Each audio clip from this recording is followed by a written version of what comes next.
Ok, bueno, buenas tardes a todos y todas.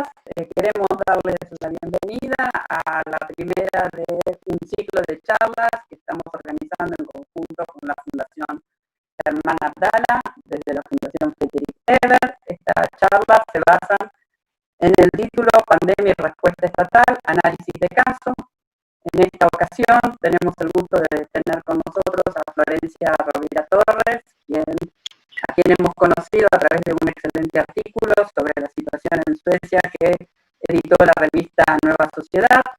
Nos acompaña Ana Peña Blanque, directora de la Fundación Friedrich Ebert, y Daniel Catalano, secretario general de AT Capital y secretario adjunto de la CTA de los Trabajadores. Les avisamos a todos que van a acceder a esta videoconferencia a través de Facebook, de YouTube o de Instagram, donde pueden ustedes ir dejando sus comentarios o preguntas, de forma tal que al final de las presentaciones iremos haciendo una síntesis y se las iremos transmitiendo a quienes están aquí acompañándonos.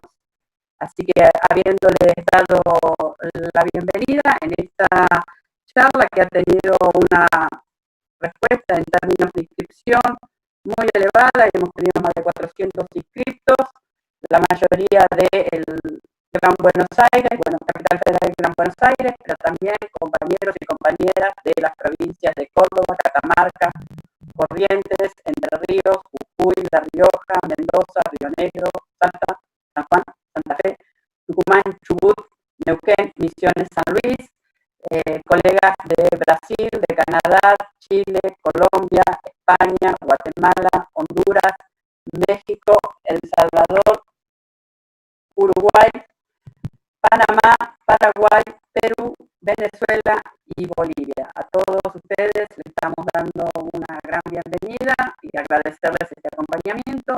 Sin más pérdida de tiempo, les cedo la palabra a Isleña. Muchas gracias, Mónica. También por mi parte, muy buenas tardes a todas y a todos y muy bienvenidas y bienvenidos a este evento. Me da muchísimo gusto poder inaugurar este ciclo de conferencias entre la Fundación Germán Abdala y la Fundación Friedrich Ebert aquí en Argentina y conjuntamente con el compañero Daniel Catalano, secretario general de AT Capital. Un ciclo, digamos, de conferencias sobre la pandemia y respuestas estatales. Obviamente hay interés en entender mejor la situación en Argentina, pero en este ciclo nos interesa presentar conjuntamente otros casos nacionales. ¿Qué han sido las respuestas a la crisis del coronavirus? ¿Qué ha funcionado? ¿Qué no ha funcionado? ¿Y qué significa todo eso? ¿Cómo plantean otros países sus políticas sociales, laborales y económicas post-pandémicas? Es decir, queremos generar un intercambio entre diversos actores, especialmente del mundo sindical, pero no de manera exclusiva, sino también incluye vistas de expertos, periodistas de distintas naciones, con vista amplia y crítica, para entender mejor, más allá de las noticias cotidianas, qué respuestas han desarrollado diferentes estados de cara a la contención y el tratamiento de la pandemia. Buscamos con estas charlas virtuales analizar las distintas transformaciones que dicho abordaje y la nueva normalidad han provocado y pueden seguir produciendo en torno a las formas de organización, las capacidades del Estado y a las relaciones del trabajo.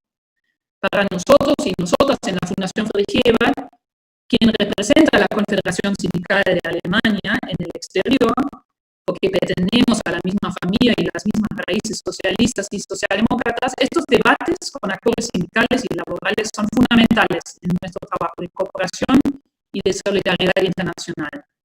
En estos tiempos tan especiales, creemos muy necesario de juntarnos, informarnos y debatir para encontrar mejores soluciones hacia sociedades más justas, más equitativas y más sociales. Por eso queremos tratar en este ciclo diversos temas: la situación sanitaria, y digamos durante la pandemia, las medidas adoptadas por diferentes estados, el impacto del COVID en el sistema de salud y social. También nos interesa muchísimo cómo ha impactado en el trabajo y en la organización del trabajo, en qué ha cambiado y qué de las medidas que se han tomado es temporal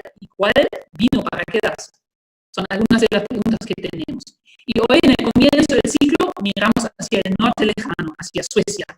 Se ha escuchado que Suecia eligió otro camino en combatir el virus, no impulsó una política de cuarentena, aun cuando otros estados europeos, pero también otros, iban por ese camino. Por ello está criticado por algunos como irresponsable y por otros justamente no criticado. Pero en vez de adivinar y discutir sin saber los hechos, hemos invitado a una periodista que vive en Suecia, ha publicado recientemente en la revista Nueva Sociedad sobre el caso sueco en la pandemia. Y me da muchísimo gusto darle una súper cordial bienvenida a Florencia Rovira Torres. Mejor aún, no necesitamos saber sueco ni necesitamos traducción porque Florencia habla español. Así, gracias a todas y todos por su interés. Muchas gracias a la Fundación Abdala por la iniciativa y a mis colegas por haber armado este seminario conjuntamente con la Fundación Abdala virtual. Siempre es también con desafíos técnicos, pero conjuntamente lo logramos muy bien. Así, muchas gracias y te paso de vuelta, Mónica, la palabra.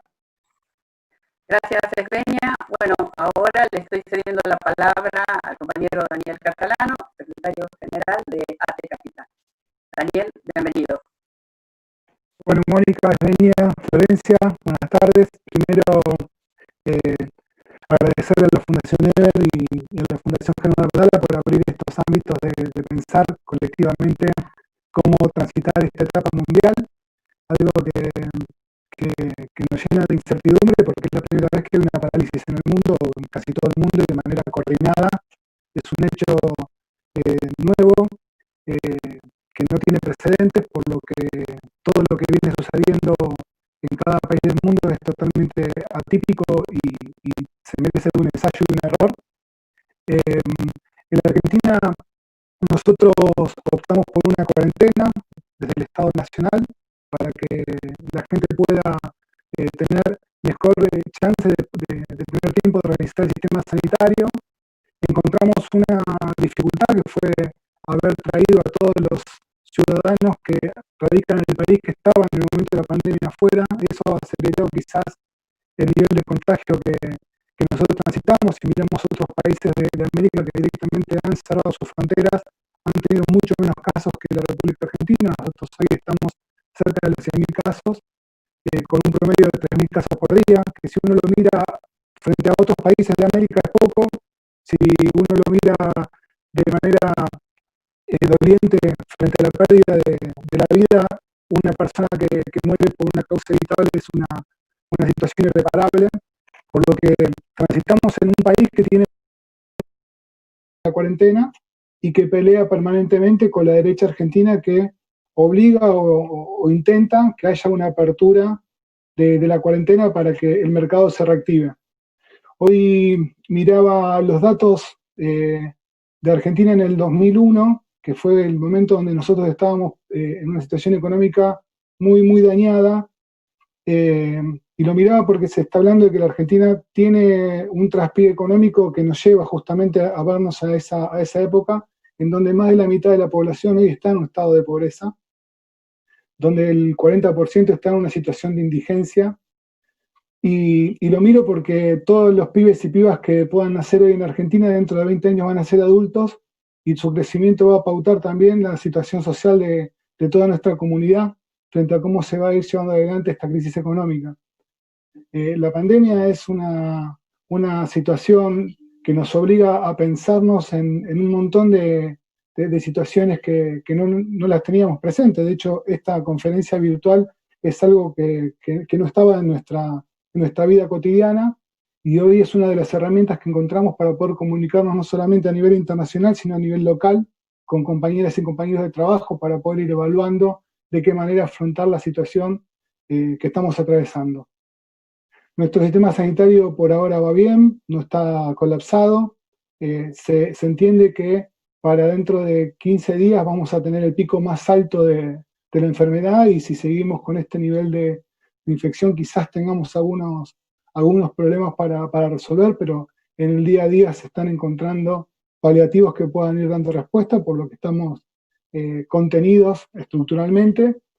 Y sí, el sector laboral está muy dañado. El teletrabajo, que es una de las herramientas que se piensa que llegaron para quedarse, no contiene la situación laboral de cada persona, porque la particularidad que tiene nuestro pueblo, la mayoría de nosotros no tenemos en nuestra vivienda un lugar específico para poder desarrollar una tarea laboral, no tenemos las computadoras para poder trabajar, no tenemos conexiones a internet y la luz es muy cara. El servicio eléctrico en Argentina está privatizado y es carísimo, por lo que también son todas dificultades que hay que ir mirando y hay que ir resolviendo, pero que esta nueva propuesta tecnológica de reemplazo del trabajo físico la estamos mirando con angustia, la miramos con temor, la miramos con desconfianza, no nos gusta, nos parece que nos aísla, que rompe el marco colectivo ciudadano con el que estábamos nosotros atravesando, y que bueno, son los grandes desafíos que plantea esta pandemia, que si no encontramos la cura,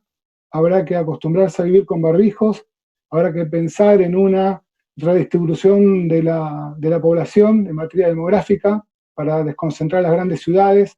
Hay mucho por pensar, hay mucho por meditar, hay mucho para entender, pero por sobre todas las cosas hay que plantearse un nuevo esquema económico. No se puede pensar la economía tal cual la vivíamos antes de la pandemia, hay que poder trabajar en la sustitución de importaciones, hay que trabajar en la estatización de todas las empresas que puedan ser públicas.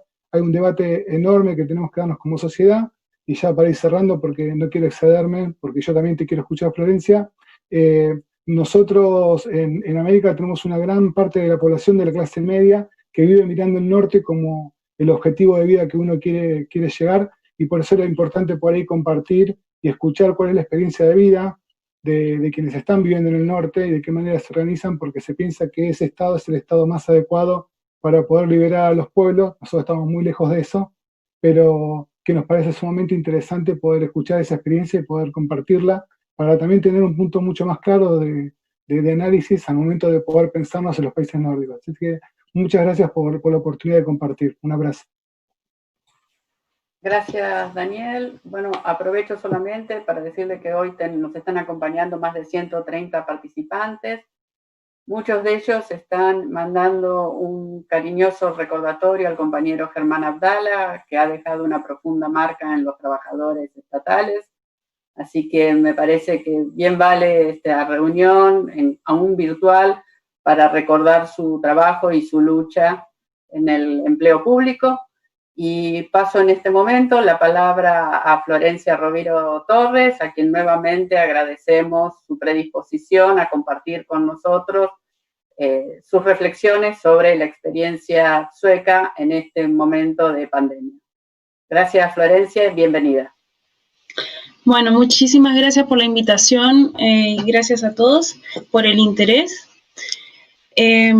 Bueno, quiero empezar a decir que hablar de Suecia, afuera de Suecia, siempre genera ciertas dificultades, porque Suecia ha sido un país que durante muchísimo tiempo, durante más de la mitad del siglo XX, fue un modelo muy importante en todo el mundo, un modelo social, de política social, con un estado de bienestar muy desarrollado, con un nivel de gastos públicos elevado y a la vez con un nivel de impositivo también alto y aceptado por la población. Pero en los últimos 20, 30 años, esas cosas, muchos de los fundamentos de esa sociedad se fueron desmoronando. De a poco ha cambiado, según algunos investigadores, a tal punto que ya no se puede hablar de un modelo sueco en el sentido de un estado de bienestar amplio, universal, que considera las prestaciones sociales, los servicios sociales como un derecho ciudadano y no como un beneficio asociado al trabajo, por ejemplo, como es el caso en otros países europeos. Entonces, hay muchas cosas que todavía quedan en esta sociedad, en este país, que también ayudan a digamos, ubicar a Suecia entre, por un lado, uno de los países más desarrollados del mundo, por otro lado, uno de los países con también, digamos, en el mundo con menos desigualdades, pero hay que acordarse que las desigualdades sociales han aumentado radicalmente en estas últimas décadas. Y bueno, y alguna de estas cosas las tocaremos en esta presentación que voy a hacer, y invito también a los panelistas que me hagan preguntas por si en algún momento no soy clara, capaz que doy por sentado ciertas cosas sobre la realidad sueca. Pero bueno, Suecia últimamente ha generado mucho interés en el mundo justamente por su manera de enfrentar la pandemia del coronavirus, COVID-19, y voy a empezar a ver esta estrategia. Lo primero que hay que decir es que Suecia, por diferentes motivos, y voy a empezar a que hay que decir es que Suecia por un camino el camino de las recomendaciones y no de las imposiciones por ley o decreto. Hubo decretos, hubo leyes que se impusieron, hubo prohibiciones, como por ejemplo la prohibición de tener reuniones de más de 50 personas, pero digamos que el fundamento de la estrategia fue tratar de incentivar o de convencer a la población de que era necesario un cambio del comportamiento diario para evitar un contagio masivo. Y hubo argumentaciones acerca de esto. Y el argumento principal fue que un toque de queda, una cuarentena, medidas muy autoritarias no iban a ser posibles ni legítimas a largo plazo, no iban a ser posibles sostenerlas en el tiempo, porque al principio no se sabía durante cuánto tiempo habría que mantener la población en cuarentena. De hecho, varios países tuvieron que alargar sus cuarentenas. Y ahora también vemos en Europa que cuarentenas que se levantaron se tuvieron que reintroducir en diferentes lugares porque hubo picos de nuevo de contagio. Entonces, la estrategia sueca que fue dictada por la Agencia Nacional de Salud Pública, que es una institución pública sueca especializada en cuestiones de salud pública, que tiene sus, digamos, de funcionarios públicos que trabajan en estas cuestiones. La Agencia Nacional de Salud Pública, ¿cómo se llama? Desarrolló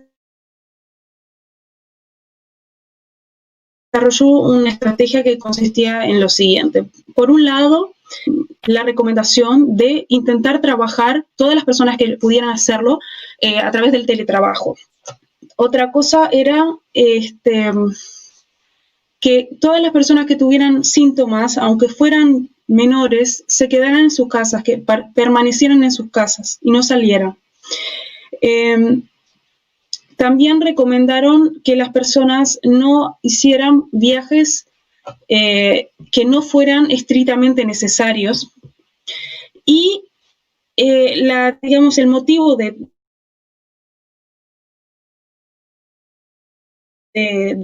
todo esto era intentar colapsar, y la otra meta principal era proteger a las personas más vulnerables. Y las personas más vulnerables se identificaron como las personas mayores de 70 años o que tenían 70 años o más. Para esas personas se hicieron recomendaciones particulares que eran que permanezcan en sus casas y redujeran por completo, digamos, a cero sus contactos sociales. Entonces, la lógica era que la pandemia está acá, porque ya a esa altura, cuando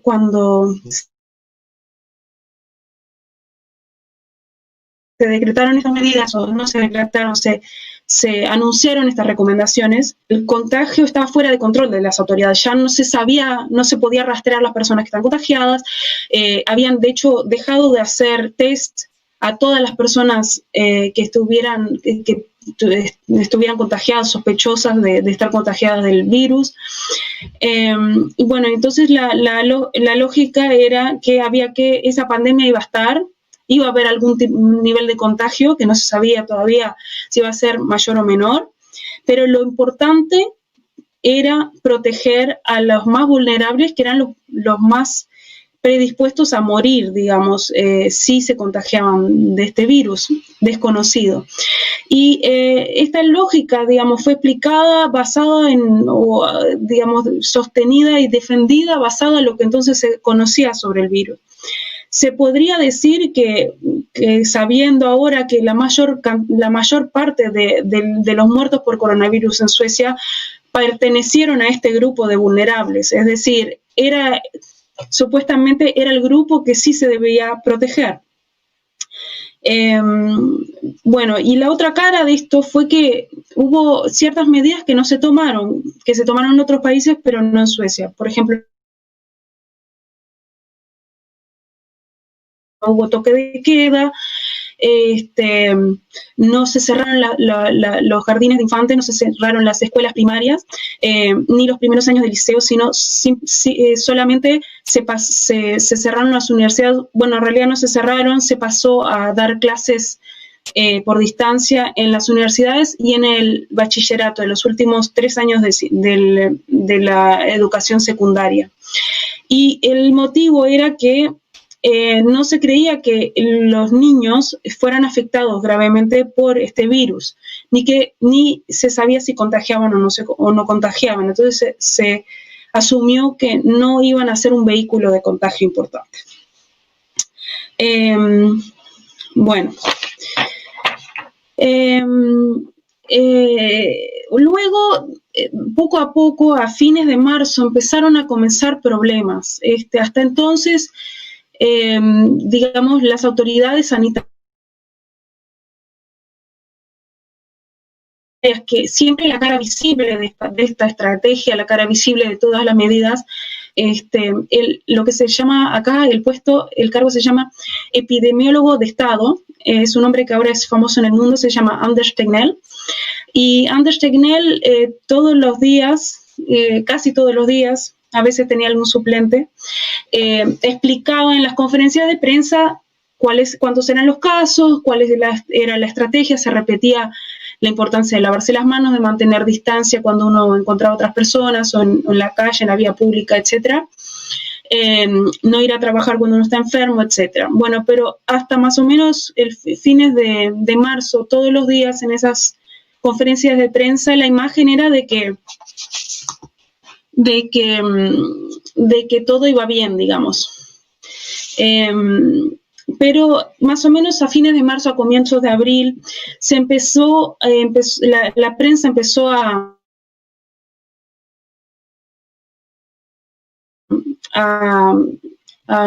reportar muchos casos en hogares que en este momento ya se conocían muchos casos en Europa, en España, en Francia, en Italia, en donde el virus, el contagio, había llegado a los hogares de personas mayores que tenían necesidad de cuidados y habían golpeado duramente a esta población con muchas muertes, decenas.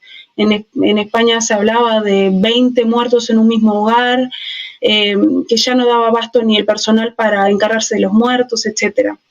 Estas escenas no se habían vivido todavía en Suecia, pero de a poco se empezó a reportar en la prensa, que también como periodista fue una lucha conseguir información, algo que a mí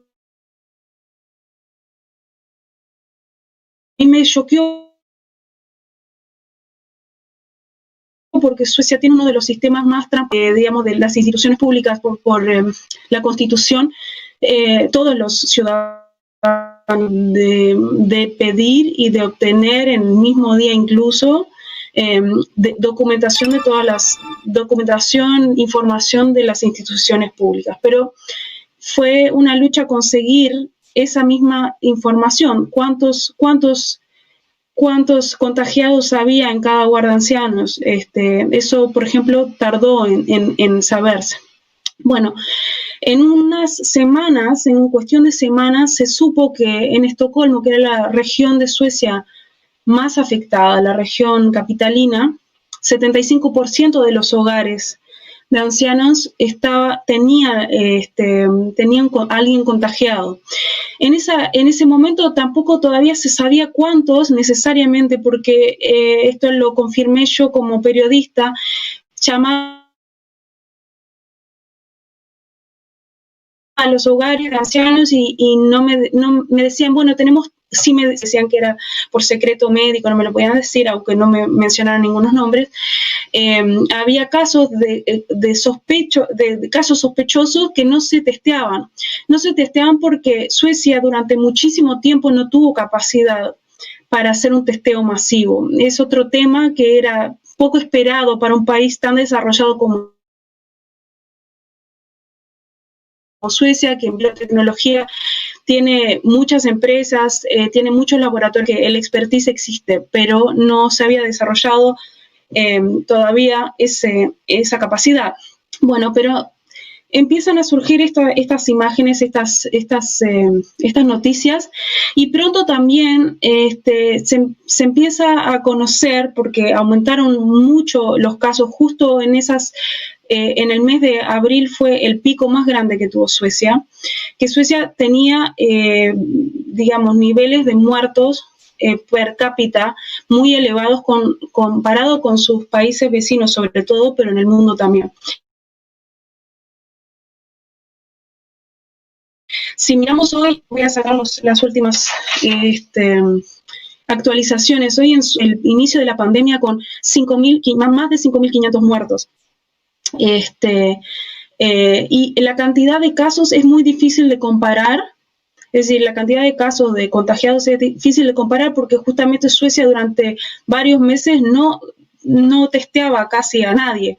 De hecho, se priorizó el testeo del personal de salud, incluso ni siquiera el personal de salud y de cuidados pudo ser testeado cuando había sospecha. Entonces, esos datos de la cantidad de casos me resultan menos comparables con el mundo, pero lo que sí se puede decir es que Suecia hoy está en el séptimo lugar en el mundo de muertes por coronavirus per cápita. Tiene una población de más o menos 10 millones de habitantes, es un país relativamente pequeño, pero a pesar de tener un desarrollo económico y social grande, se ubica en el séptimo lugar de muertes per cápita. Y es interesante en este caso, y es algo que se ha discutido muchísimo en Suecia, hacer una comparación con los países escandinavos vecinos, escandinavos y nórdicos, porque hay que decir nórdicos en vez de escandinavos, porque también está Finlandia. Pero si comparamos con Noruega, Suecia tiene 10 veces más de 10 veces más de muertos per cápita que Noruega. Noruega solo han registrado por cada 100.000 habitantes 4,74 muertos. En Suecia, 54,27 muertos por 100.000 habitantes. Entonces, son llamativas estas diferencias y muchas personas en la prensa de todo el mundo,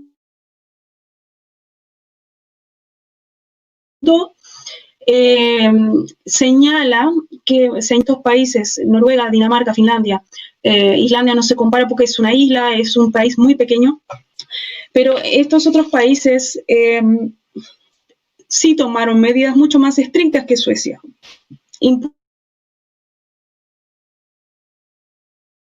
Pusieron cuarentenas, cerraron escuelas. Y al mismo tiempo son países que bastante similares, aunque hay diferencias. Por ejemplo, la gestión de los hogares de ancianos del sistema de cuidados de personas mayores, de adultos mayores, la gestión es un poco diferente, el nivel de privatización es un poco diferente, pero estos son los países. Yo en una época trabajaba con un equipo de investigación social, de políticas sociales, y justamente son los clásicos países de comparación. Hay que decir que una diferencia entre Suecia y Noruega,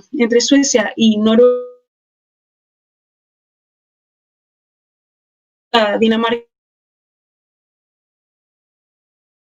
y Finlandia, es que Suecia es un país con mucha más, incluso la capital sueca, Estocolmo, es más grande que las otras capitales nórdicas, y eso puede haber incidido también. Bueno, entonces, esa es como, digamos, los datos duros que Suecia hoy tiene que enfrentar y ha tenido que enfrentar durante estos últimos meses. Ahora hay que decir que la situación está estabilizándose a pesar de que todavía hay una alta incidencia de casos. En las últimas semanas, antes de esta estabilización, aumentaron muchísimo los casos confirmados de coronavirus en Suecia, pero eso ha sido un efecto directo de que la capacidad de testeos aumentó radicalmente. Y empezaron, por ejemplo, en Estocolmo, ahora cualquier persona que quiera y que necesite se puede hacer un test de coronavirus. Y antes eso estaba casi nadie se podía hacer un test. Bueno, pero voy a ir ahora a algunas cosas que se han dicho sobre esta estrategia. Y es algo que creo que puede ser bastante intuitivo pensar que estas medidas de no cerrar por completo la actividad económica, de que la gente siguiera yendo a trabajar o trabajara por teletrabajo, que al mismo tiempo tuviera resuelto todo el tema de cuidado de los niños, porque tienen atención, digamos, de cuidados escolar y preescolar, incluso luego de la escuela en Suecia hay un servicio de cuidados para niños que luego de las horas de la escuela tienen actividades hasta que los padres vuelvan del trabajo. Bueno, se ha dicho, se ha insinuado, sugerido que las medidas estas fueron tomadas para preservar, digamos, la economía, la actividad económica. Y es algo que tienen actividades hasta que los padres vuelvan del trabajo.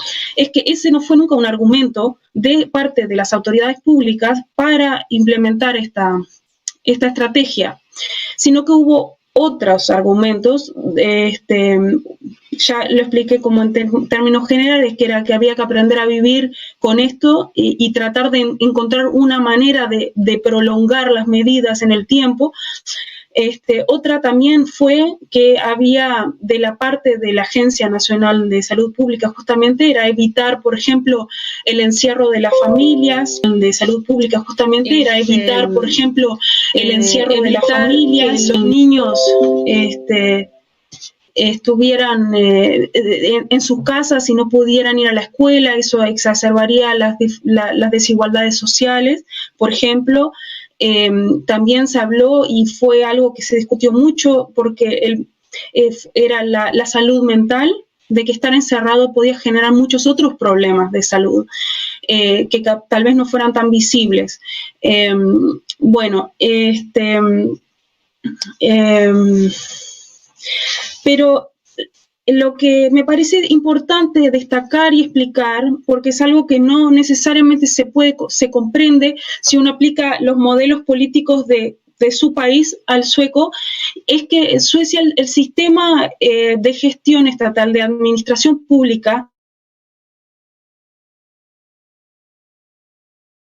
es muy diferente incluso a otros sistemas europeos, porque en Suecia la administración pública es totalmente independiente de la política. Prácticamente todo el turno pueden elegir y designar los directores de cada institución pública, pero más allá de eso no pueden ir.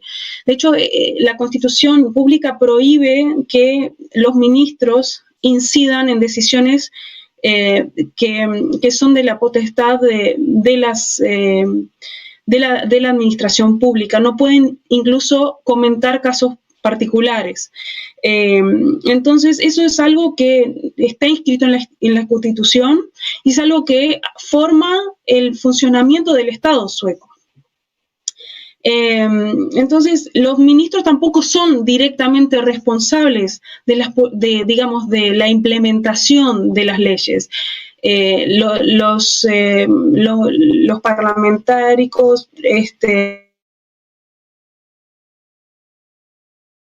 los ministros pueden dictar decretos, son bastante limitados. El poder, como Suecia es un sistema parlamentario y no presidencial, el poder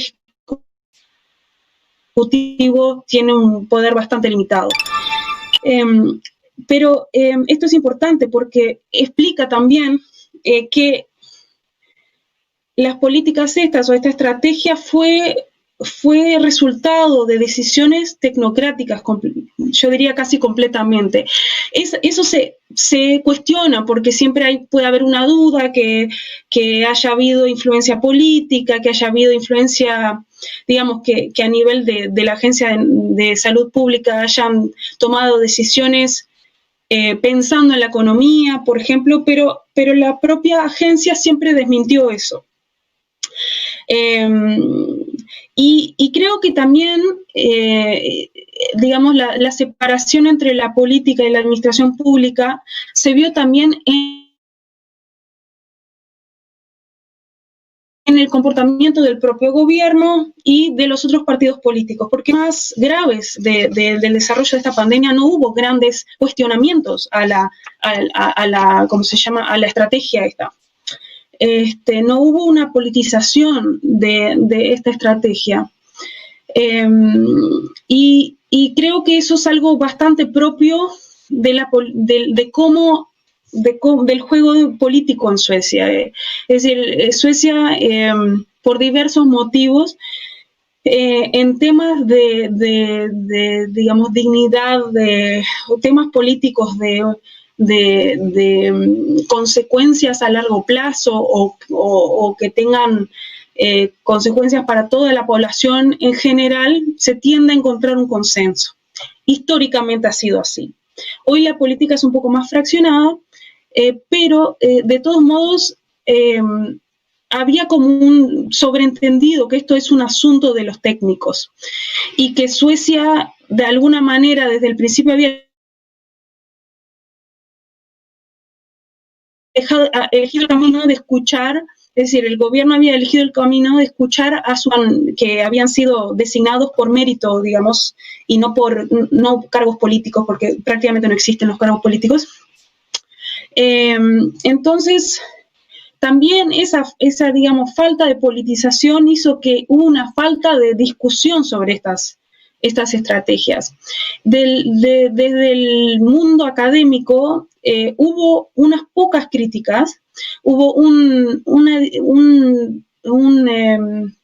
artículo de opinión publicado en el diario más grande de Suecia, en donde unos 20 más o menos científicos criticaron, sí, las políticas de la Agencia Nacional de Salud Pública, pero también eso fue cuestionado porque había firmantes de ese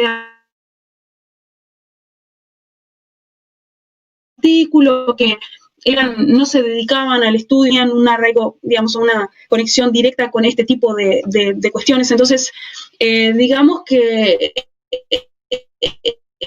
hubo algunas voces críticas, pero al mismo tiempo la población sueca, según muchas encuestas de opinión que se hicieron, mantuvo una confianza muy alta, tenía una confianza muy alta en la Agencia Nacional de Salud Pública. ¿Por qué fue así? No lo sé. Creo que es parte de un fenómeno capaz que más amplio que Suecia en general, digamos, ha gozado durante mucho tiempo de altos niveles de confianza institucional. Es un fenómeno que se estudia mucho en ciencias políticas, también de confianza en general entre los ciudadanos. Uno confía en sus vecinos, aunque no les hable demasiado, porque los suecos son un poco más retraídos que capaz en América Latina, pero que hay una elevada en general en las instituciones públicas. También puede haberse debido a que justamente se están proponiendo medidas razonables, entre comillas, porque no les estás exigiendo demasiado a los ciudadanos.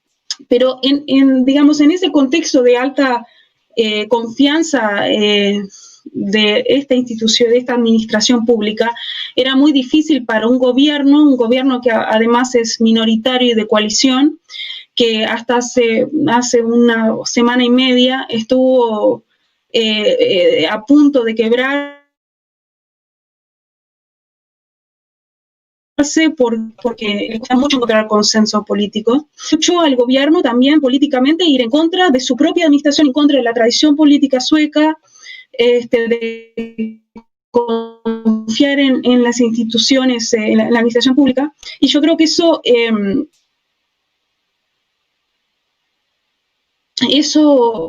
contribuyó a que en realidad la política sueca la estrategia esta pudiera seguir adelante.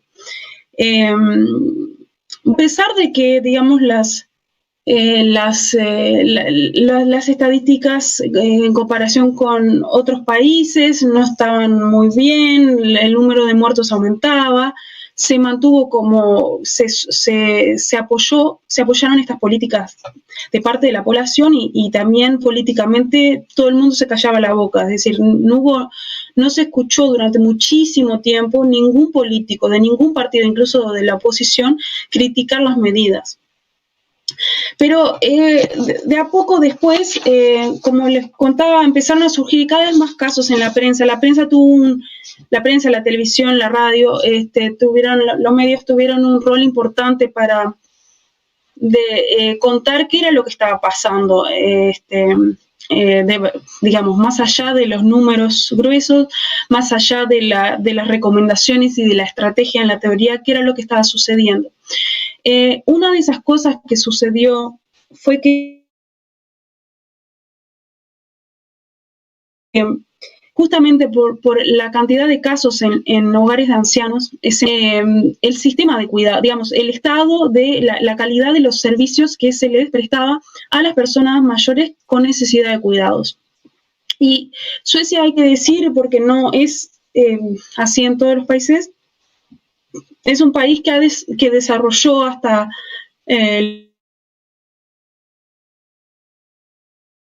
los años 80 muchísimo sus cuidados a nivel del Estado o digamos, no necesariamente a nivel nacional, pero digamos, el poder público ofrece a todos los ciudadanos adultos mayores un servicio de cuidados que es por lo menos parcialmente o muy subvencionado, es decir, uno paga, si uno tiene una necesidad de cuidados o bien en su propio hogar o que precisa vivir en un hogar con más atención, ese servicio es muy subvencionado por el Estado a través de los impuestos. Y ese es un servicio que ha ido cambiando su gestión en los últimos 30 años y también la calidad digamos, de la atención y del servicio. Por ejemplo, la atención médica digamos, hay menos médicos que atienden calidad que cada paciente, digamos, o digamos, a ver, por un mismo médico geriatra atiende muchísimo más, o es responsable por mucho más pacientes en estos hogares, por ejemplo, y van a surgir muchos casos en estos hogares de muchos contagios y muchas muertes. Entonces, a pesar de que había un montón de recomendaciones de higiene, de cómo tratar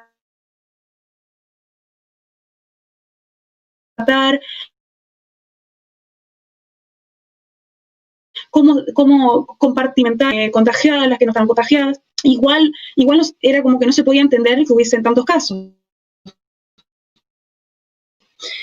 Pero ahí empezaron a surgir, digamos, empezó a surgir estos hogares que, por ejemplo, tiene que ver con qué tipo de contratos, con qué tipo de contratos trabaja el personal en estos hogares. Y como se ha recortado muchísimo, digamos, los presupuestos para este tipo de servicios, también los sueldos no han podido acompañar el desarrollo, digamos, salarial, por un lado, y por otro lado se recurre a contratos más precarios. Entonces, a pesar de que había recomendaciones de que si estás enfermo te tenías que quedar en tu casa, pero al mismo tiempo había personas contratadas por hora o por día, sobre todo por hora, que no necesariamente se podía permitir por algo que parecía un resfrío quedarse en su casa. ¿Cuántas personas fueron a trabajar a pesar de estar enfermas? Eso no lo sé, y no hay datos sobre eso, pero fue algo que surgió porque se sabía que de alguna manera había entrado el contagio a estos hogares. Por otro lado, surgieron muchos casos en la prensa de hogares donde trabajan enfermeras, donde trabajan nurses, donde también van de visita a los médicos, en donde faltaban barbijos, faltaban guantes, faltaban otro tipo de ropa de protección, y tampoco había alcohol en gel, a pesar de que supuestamente eso se iba a ofrecer. Es decir, entonces empezó a parecer como contradictorio la idea de proteger a los más vulnerables, teniendo un alto nivel de contagio en la sociedad, y estas condiciones de trabajo que no permitían proteger a las personas. ¿Qué iba a decir? A ver, bueno, a raíz de esto surgió un debate más amplio de la necesidad de atender estos cuidados, porque cada vez también en Suecia, como en muchos otros países, hay cambios demográficos que hacen que cada vez son más es más grande la proporción de personas con necesidades de cuidados, porque cada vez la población es mayor, las personas viven más tiempo y necesitan estos cuidados. Bueno, eso fue como algo que generó mucho debate en Suecia, porque también se descubrió otra cosa, y ahí yo hice una investigación en donde vi y hablé con muchas personas que trabajaban en estos lugares, que me contaban que las personas que en Estocolmo, en la región de Estocolmo, que vivían en hogares de ancianos y que tenían coronavirus y que empezaban a tener síntomas graves, no se los mandaba al hospital. Y yo no entendía por qué.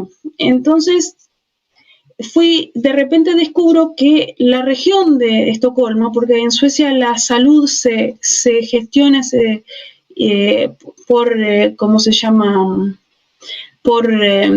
a nivel regional y no estatal, no nacional. Se había emitido un documento con nuevas directivas de cómo tratar de la atención en salud para las personas que vivían en estos hogares. Y entonces se decía que la meta era que fueran tratados en estos hogares. Lo que pasa es que estos hogares no son hospitales, ni mucho menos. Ahí tienen cierto personal que tiene alguna formación en salud, pero no tienen médicos en el lugar. Entonces, estos documentos, por ejemplo, decía que a no ser que necesitaran una operación, una intervención quirúrgica de urgencia, no se iban a mandar al hospital. Sí tenían cierto nivel de fragilidad de clínica, como le llaman, que es cierto nivel de demencia senil, que el nivel de demencia senil que tenía que tener era súper bajo, es decir, cualquier persona que necesitara ayuda para pagar sus cuentas o para cocinar, ya si se enfermaba de cualquier cosa durante la pandemia, iba a ser atendido por un médico que podía ir o no a revisarlo, como se llama, directamente, porque muchas de las consultas médicas se hacían por teléfono y muchas veces ni siquiera con videollamada con el propio paciente, sino que llamaban preguntaban los síntomas. Entonces, muchos ancianos que murieron en estos hogares sin haber sido revisados por un médico directamente y nunca fueron enviados al hospital. Ahora, en este mismo momento, se está haciendo una gran investigación y evaluación de la atención en salud de las personas en estos hogares. Lo está haciendo otra autoridad pública, que es una autoridad de control de todos los servicios de cuidados y salud. Y de ese estudio o evaluación todavía no se terminó, pero lo que constatan es que no todas las regiones de Suecia impusieron este tipo de limitaciones a una parte de la población, diciéndoles, bueno, ustedes no pueden recibir cierto nivel de atención de salud, no tienen derecho más, porque estamos en estas condiciones. Ahora, ¿qué pasa?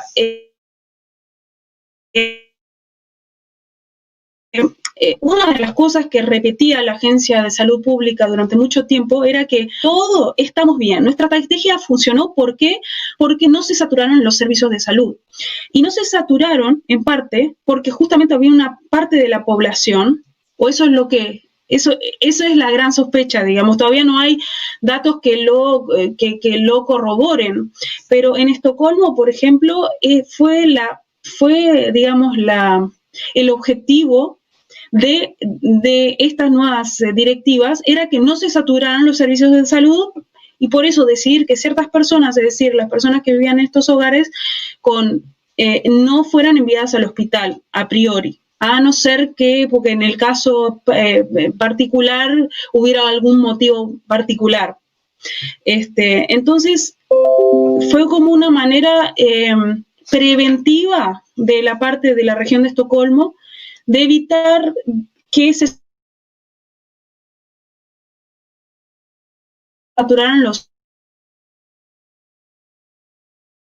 servicios de salud. Bueno, eso está ahora ya un debate relativamente grande bueno, eso también se está haciendo ahora ya un debate relativamente grande porque se sabía que en otros países se tuvo que empezar prioridades de qué pacientes atendemos y qué pacientes no atendemos. En Suecia se había preparado para llegar a esa situación, le llamaban estado de catástrofe, pero nunca se llegó oficialmente al estado de catástrofe. Y justamente una de las preguntas es si eso fue porque se implementaron estas reglas de prioridades antes de haber llegado ahí. Y sin ningún tipo de debate sobre la ética, sobre si eso estaba bien, si se podía asegurar no discriminar a las personas solo porque estaban en un hogar de ancianos. Bueno, creo que ya hablé bastante, pero quería terminar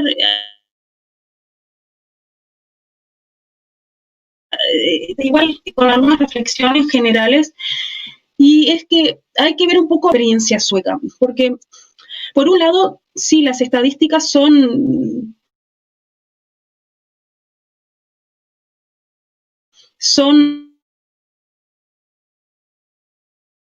asustan, y hay que también reconocer que muchos países no pudieron encontrar la solución, tuvieron muchas muertes, incluso capaz que a pesar de tener cuarentenas. No son tantos, pero por ejemplo Bélgica es uno de esos países que está en el como segundo país, creo, ahora no me acuerdo bien, de muertes per cápita, sí, a pesar de haber impuesto medidas muy, muy estrictas. Entonces, seguramente hay otros factores que influyen más allá de solo decidir si se decreta un toque de queda o no. Por otro lado, hace una semana o dos, los ombudsman de los niños en Europa, como la organización central de la Unión Europea de todos los defensores de los derechos del niño en los diferentes países, remarcaron que justamente resaltaron lo bueno que había sido la decisión en Suecia de no cerrar las escuelas, porque se notó que muchos niños sufrieron por la pobreza. En Suecia también hay pobreza, tengo que decirlo, y de hecho se detecta cada vez un más alto nivel de pobreza en la niñez, niños que no tienen suficiente en sus casas para nutrirse bien, obviamente no se puede comparar con muchos otros países, pero que acá en Suecia los niños siempre comen en la escuela, y eso ha sido como parte de las políticas importantes sociales para asegurarse de que todos los niños reciban la alimentación necesaria. Y si uno le pregunta al propio Tegnell admite que no ha sido muy autocrítico, digamos, nunca ha dicho, a pesar de que hubo toda una confusión de si se había arrepentido o no, pero él en realidad siempre defendió su estrategia. Pero él dice que en realidad la experiencia sueca muestra que los niños no fueron un vehículo muy importante de contagio, y que en realidad si de todas las medidas, capaz que esa fue una de las mejores, que muchos países no se animaron a tomarla, esa decisión. Y después otra cosa que quería decir que no había mencionado era que a pesar de que no hubo cuarentena, y uno puede pensar que las recomendaciones son recomendaciones y después la gente hace lo que quiere, en Suecia se pudo registrar un cambio de comportamiento de parte de los suecos, de la población. Por ejemplo, y creo que fue el cambio que era más fácil medir, era que las personas dejaron de viajar más del 20%, una disminución de más del 20% en el periodo más importante de los viajes internos en Suecia. Los viajes al exterior ya se habían parado porque ya no había vuelos internacionales prácticamente y eso. Pero, es decir, algo se pudo lograr incluso a través de las recomendaciones. Ahora, eso creo que depende después de los contextos nacionales. Si los suecos por lo menos los suecos creemos que somos más de seguir las reglas y las recomendaciones.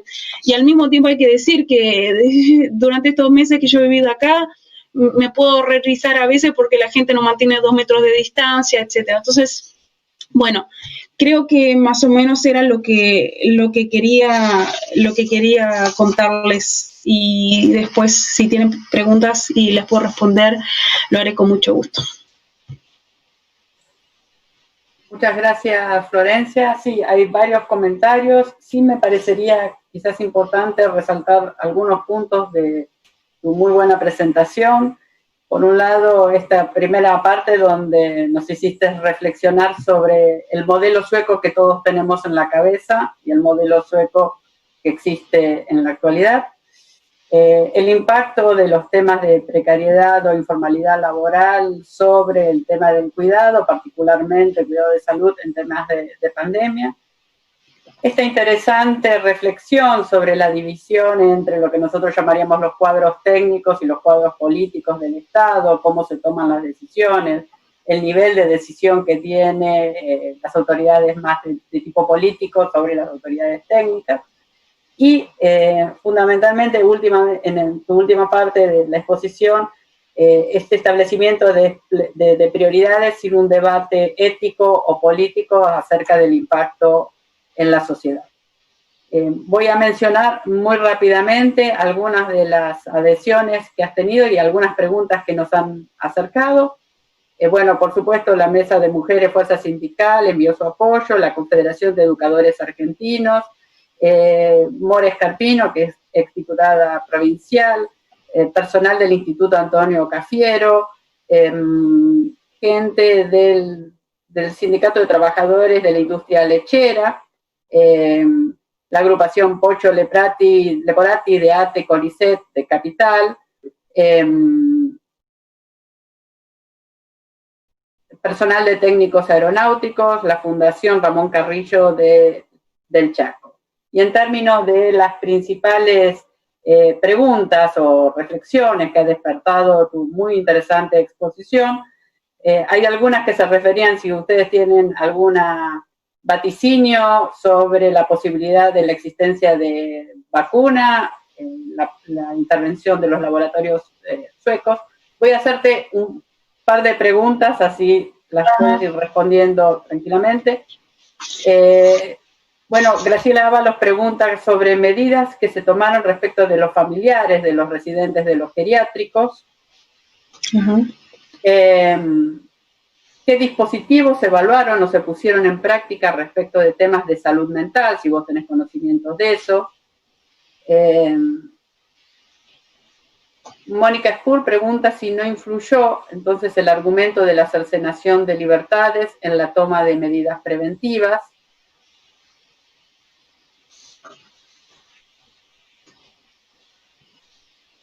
Bueno, vos aclarás que la importancia que tuvo, el impacto que tuvo la cantidad de muertos en los hogares de cuidado de personas mayores.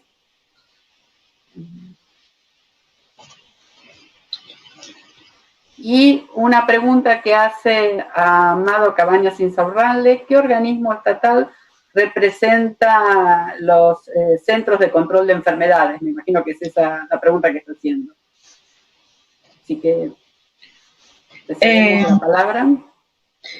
Bueno, no sé si puedo responder a todas muy bien. El tema de las vacunas, yo sé que acá se está investigando. Creo que a la larga, de hecho, Suecia, según las últimas noticias que estuve leyendo, hay también un cierto recelo de parte de investigadores acá ante la aceleración del proceso del desarrollo de vacunas, porque que no necesariamente tiene que ver con el desarrollo en Suecia, que en Suecia en realidad yo no sé si han quedado menos farmacéuticas acá que en otras épocas, porque han sido compradas por otras farmacéuticas más grandes, internacionales, pero en realidad no sabría decir cuántos proyectos hay a nivel de las farmacéuticas. Yo diría que todas las farmacéuticas del mundo con cierta capacidad estarán tratando de desarrollar una vacuna.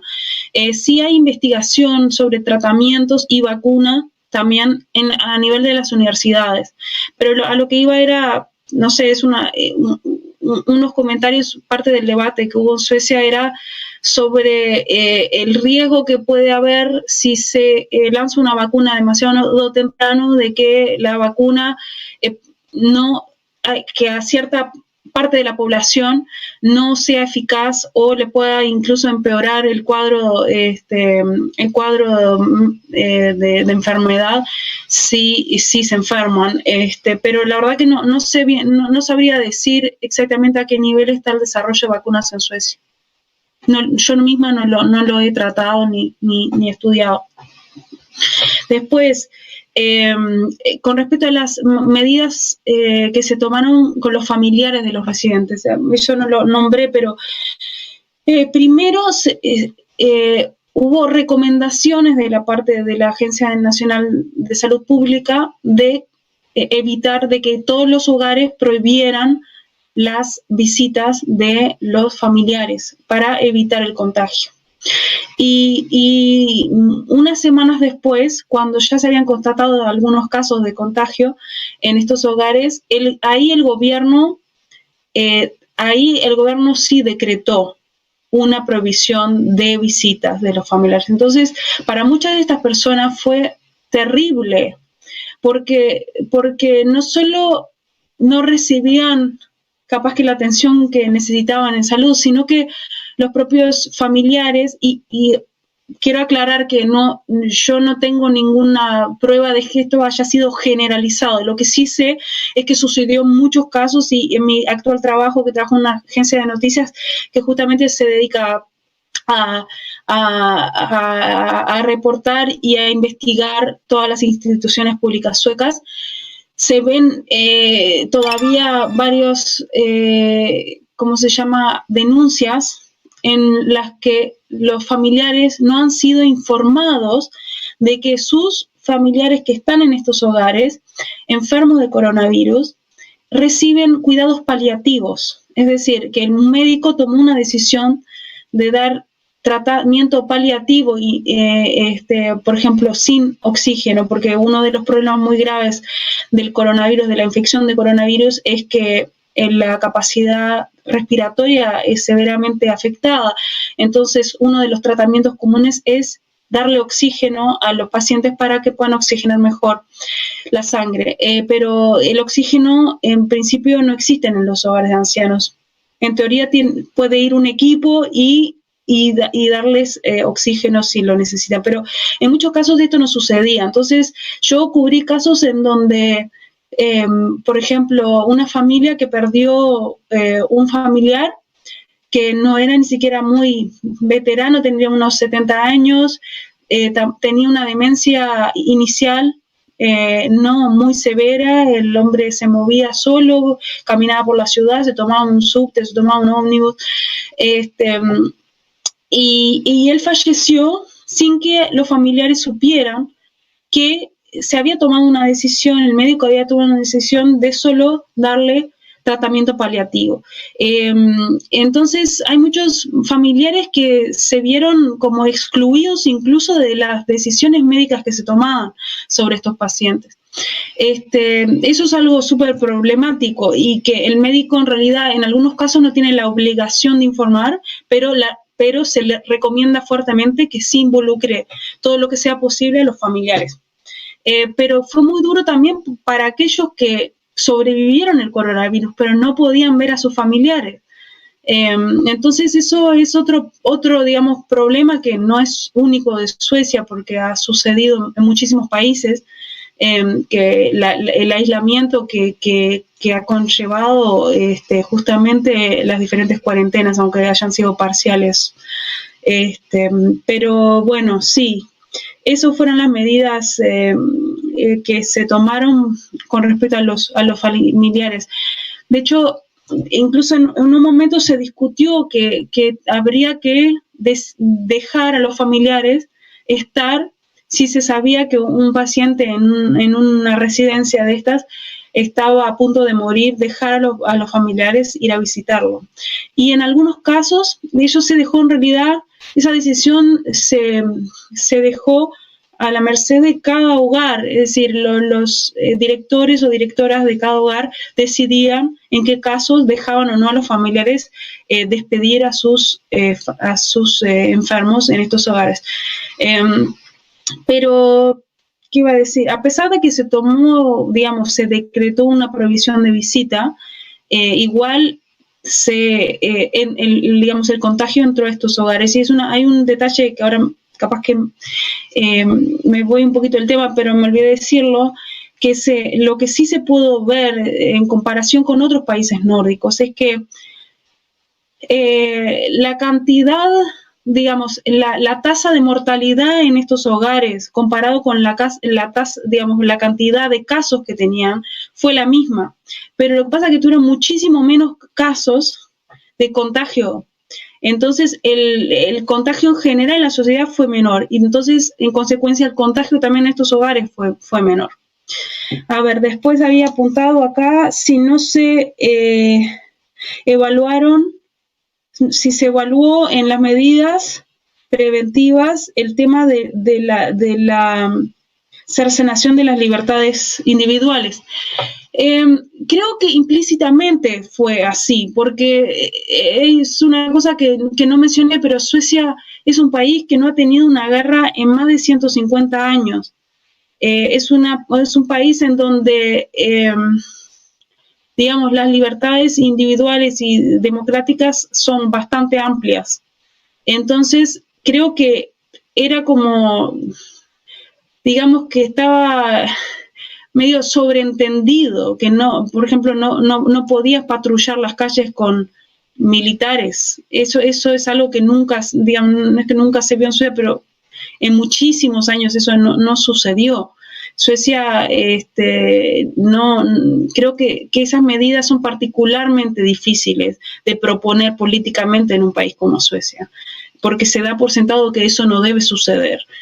A pesar de, por ejemplo, es muy particular, pero en Suecia es un país en donde la gente tiene muchísima confianza en la policía, a pesar de que también la policía comete errores y viola ciertas leyes, etcétera, pero digamos hay una confianza, es muy, muy diferente la percepción que hay del policía en Suecia, en la población, con, por ejemplo, los años que he vivido en Francia o en América Latina.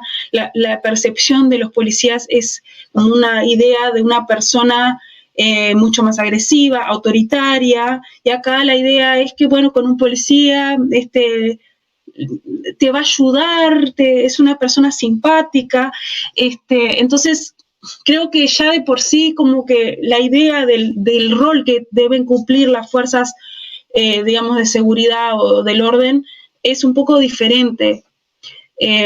Pero en realidad no se discutió eso, porque nunca fue una propuesta. Es decir, si alguien hubiera propuesto cercenar las libertades individuales de maneras que se hicieron en otros países, ahí capaz que sí hubiese habido un debate, pero en realidad ese debate no tuvo lugar. Y luego, ¿cuál es el organismo? A ver, no sé si me repetí,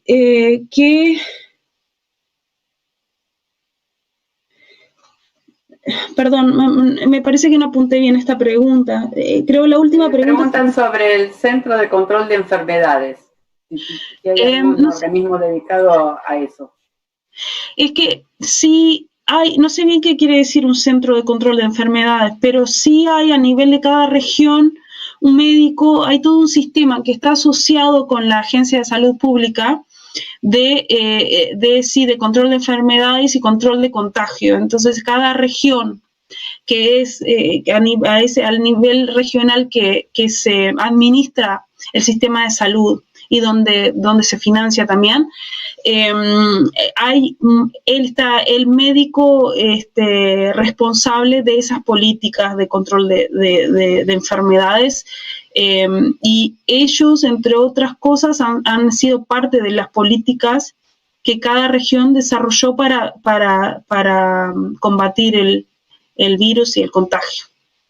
Pero no sé bien si respondí la pregunta, pero eso es a nivel sobre todo de las regiones. Pero después la Agencia Nacional de Salud Pública, yo no soy tampoco experta en exactamente todo lo que hace la Agencia de Salud Nacional de Salud Pública, pero ellos tienen como una responsabilidad nacional, sobre todo de seguimiento de esas políticas, pero no toman decisión a nivel regional, digamos, decisiones operativas no toman, sino que hacen recomendaciones.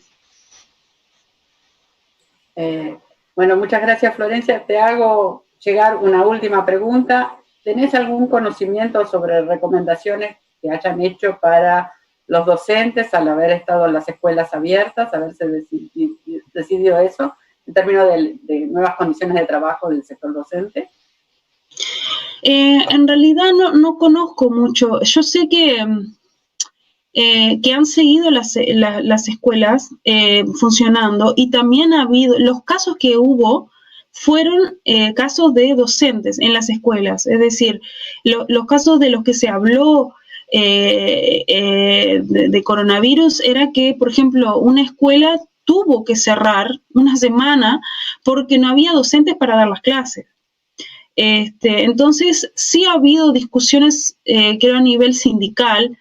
Eso sí ha sido algo muy importante. Los sindicatos han cumplido un rol importante, tanto en lo que tiene que ver con todo el personal de salud, que también hubo, por ejemplo, en los hogares estos de ancianos, hubo muchos contagiados que estuvieron enfermos, que eran los propios empleados. Y es gracias a los sindicatos que se pudo saber, se pudo conocer muchos de estos casos. Incluso hay, y hablo sobre hablo sobre el personal de salud y de cuidados, porque es lo que yo más cubrí. En realidad yo no cubrí mucho el tema de la educación, desgraciadamente. Pero sé sí que hubo muchos casos de docentes también contagiados. Y eso en realidad fue un tema que casi no se discutió. Es decir, hubo también, si hay que hacer críticas, digamos, creo que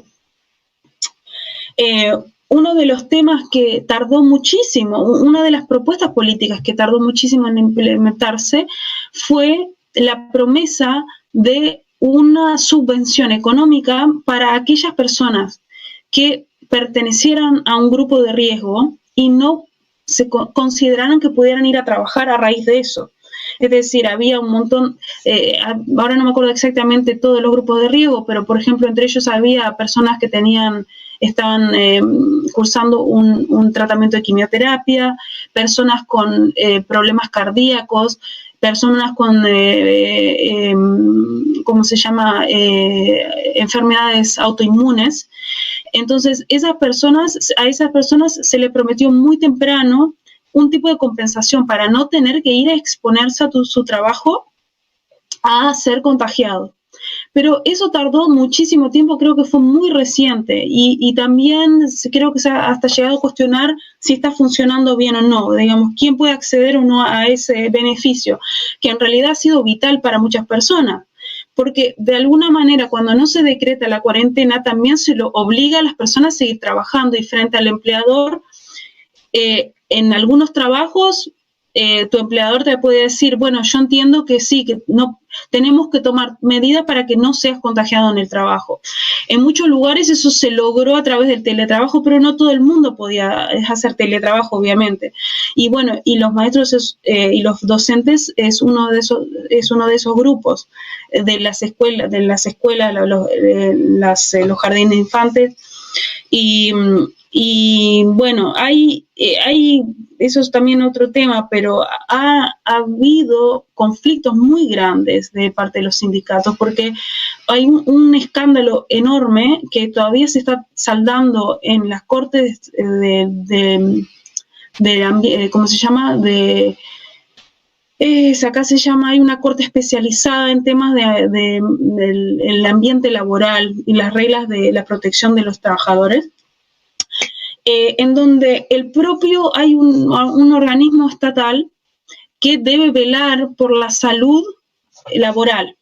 Esa es su tarea. De hecho, es la organización que intima a los empleadores que no cumplen con las leyes de salud laboral y de prevención de accidentes laborales. Esa propia organización, esa propia institución supuestamente independiente, ¿no? Porque ahora estoy contradiciendo todo lo que dije antes. Surgió que eso fue la televisión en la televisión pública que lo reveló.